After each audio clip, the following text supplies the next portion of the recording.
Hey, congratulations for staying up until this clip. So now let's see what it's got to do with being a researcher. The first thing that you need to know is what research looks like. I've mentioned in the previous video that research is about answering questions via systematic and organized investigation. And typically research questions come from the literature review and existing theory in the area that you have chosen. Literature review here means that previous works, previous studies that you read in relation to your area, in relation to your topic. And the existing theory in your area is the best foundation for you to ask something new, something that may be missed by previous research that you can address in your study. Or you can also apply or answer old questions to your particular data using different perspective, different method, and different analytical tools. Okay, and then existing theory can also help you to generate prediction about what you will find from your data, what you will find from your investigation. And this kind of prediction is usually framed in terms of hypothesis. Hypothesis takes the form of if-then statement. So for instance, if you do that, then this will happen. So that's the format of hypothesis. And a research hypothesis allows you to make prediction about the outcome of particular investigation, particular control experiment, and so on. And this outcome can be checked again whether it is confirmed the hypothesis that you have before, or it is failed to confirm the hypothesis. Do the data and my investigation support what I hypothesize, or it does not? So that's how your investigation, your database research relates to the hypothesis that you have that is generated from the existing theory. And hypothesis is not only for experimental research, it can also be generated for non-experimental research, because the hypothesis will allow you to find features or contrasts that is potential from your investigation. Yeah, what potentially the features or the contrast that you will find from your investigation. So one example to illustrate this idea is the theory about women and men's language. One of the theory that usually students use in their undergraduate thesis for women and men's language is from Robin Lakoff. She stated that one of the features of women's language is the avoidance of swear words. So women tend to avoid swear word. That's the theory. However, men is typically associated with swear words. Okay, that's the theory about the difference between male language and female language. Now, what kind of prediction that you can generate from that theory so that you can investigate, you can test that claim, you can test that theory whether it is true that woman or female avoid swear word and then male is strongly associated with swear word. How can you generate hypothesis and investigate that? One potential prediction would be that if you think that woman will avoid swear word, then in the way women or female use language, they will produce less swear word than men. Okay, so that's the prediction. You predict from your data later on that I will see less swear words for female character compared to male. So now with that prediction, you go to your data, maybe from movie script where there are female and male characters, and you check their utterances and count how many times does this female character produce swear word, how many times does this male character produce swear word. When you got the numbers and you compare the numbers, and then you indeed, for instance, find that, oh yeah, this female character in my data set produce less swear word than the male character that analyzed in this data set.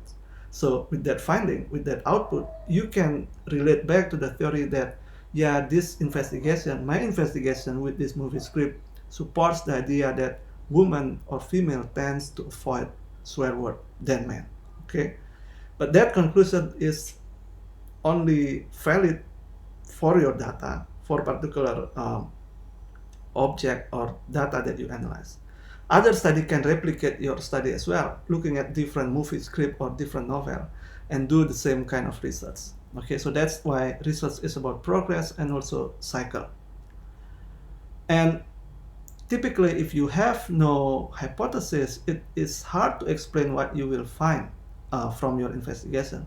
If you have no hypothesis about female tend to avoid swear word than men, when you found the fact that female produce less swear word than male character in the movie that you analyze, it is hard for you to explain that kind of finding if you have no background hypothesis that some theory said that women tend to avoid swear word than men. Okay, it is important to have some sort of hypothesis, however general it is, in order for you to be able to explain your finding later on. And much legitimate research typically involves rerunning experiments and analysis done by others. I've mentioned before that with that male and female language feature in terms of swear word, you can redo the same analysis in different data sets, for instance, in different movie of different genres, or novel or short story with different genre, to check whether it is indeed female tends to avoid swear word than men. And well, the idea here is that to challenge established theories, you try to challenge whether the theory about avoidance of swear word indeed holds in every language use situation. And it is interesting for linguistics because linguistics spans not only humanities but also science in general. In that way, linguists work with strikingly different intellectual materials, and these materials, this data can involve quantitative data and qualitative data. So before, in the male and female character that I illustrate, you can use features count. How many times does the female character produce a swear word? How many times does the male character produce swear word? And then qualitatively, you can explain why that is the case. Reviewing the literature. So literature review is not only about describing as many different ideas as possible in relation to your area, but it's about reviewing what have been done, what haven't been done, that you can fill in your study. And your review of literature should be driven by the topic, not by the title of publication. Choose the topic for your project and see what have been done, what have been written about that topic. And also keep attention to the keywords in your area, because that will help you to gather information from the web using keywords. For instance, in the Google Scholar, you can use several keywords to get relevant paper or publication in relation to your project. And reviewing literature should also include not only statement about what people have done, but you should also try to compare and contrast different claims in particular area, like here, differences between language of a 4-year-old twin brother and sisters. So you try to generate questions and try to see whether you can find contrasting claims in relation to this topic. You can also review about methodology, the way previous study do particular research, what kind of methods that have been successfully done or used by previous research to study the language of young children, for instance. It's not only about conceptual review, but also methodological review that you can later on maybe apply in your study. So technically, literature review is not about filing cabinet like this, where you showcase every items that you have, but rather it's like a box. Okay, it's like a boxing area where you need to find a disagreement, paradox, drawback, and limitation from previous work that you need to evaluate. So you need to evaluate in terms of whether there is strength in the previous work, or there is limitation from previous work that you want to fill in your study. Evaluate means showing the good and the bad of previous work. So this is example of website where it can help you for writing up your thesis later on. And one of the section here is about referring to sources that you can use for your literature review. So it's point here have different expression that you can use. How can you express when you want to say something that you already know about the topic? So this is the expression. These are the expression for you to state something about previous investigation. Okay, you can use this common expression that people typically use in academic writing. So I strongly encourage you to check this and use this as your reference for your writing later on. How to read and make notes.